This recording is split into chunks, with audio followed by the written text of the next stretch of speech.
Bonjour à toutes et à tous, ici Thibaut Aigle et bienvenue dans ce nouvel épisode de l'EFP Radio Show.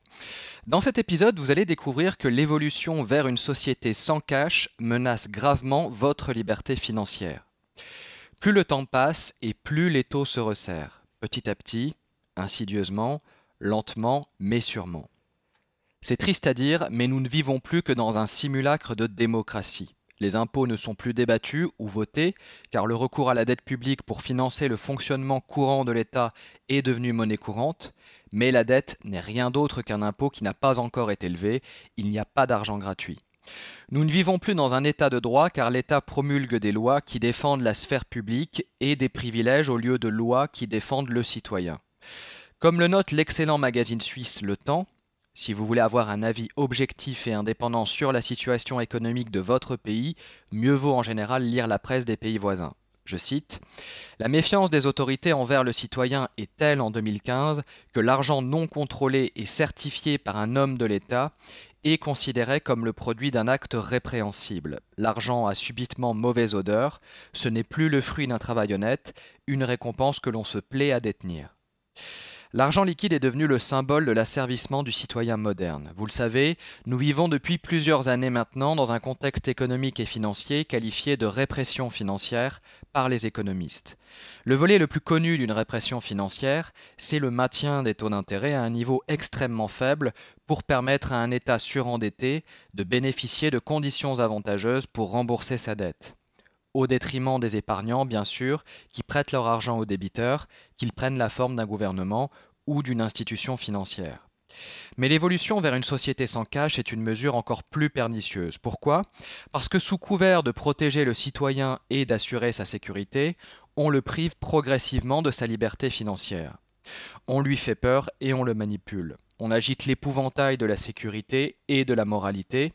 Après tout, si vous êtes contre la société sans cash, c'est que vous avez forcément des choses à cacher.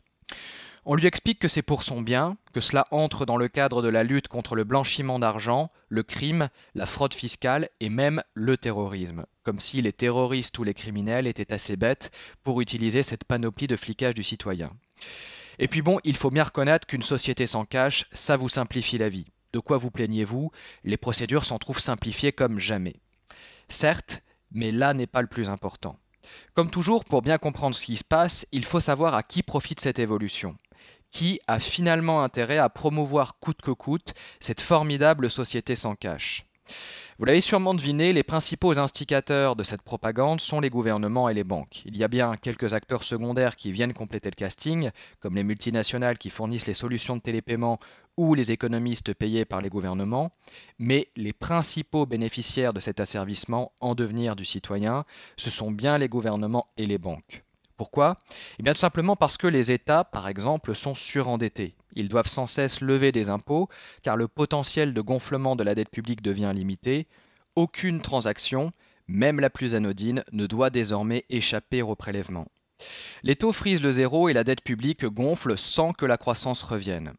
Pour rééquilibrer les comptes et satisfaire les créanciers, il va falloir prélever dans l'urgence. Prélever sur un portefeuille d'actions ? Cela conduirait à un krach boursier d'une ampleur incomparable, et les banques en seraient les premières victimes.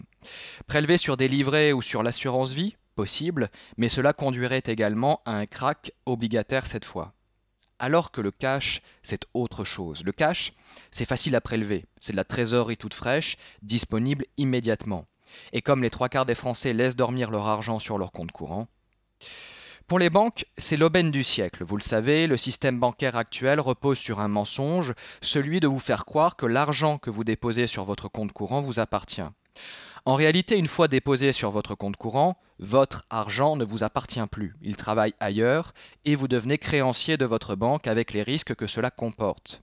Jusqu'à maintenant, les banques continuaient de trembler. Jusqu'en 2013, le buy-out leur permettait de rester à flot grâce à l'argent du contribuable. Depuis 2013, le buy-in leur permet de rester à flot grâce à l'argent du déposant.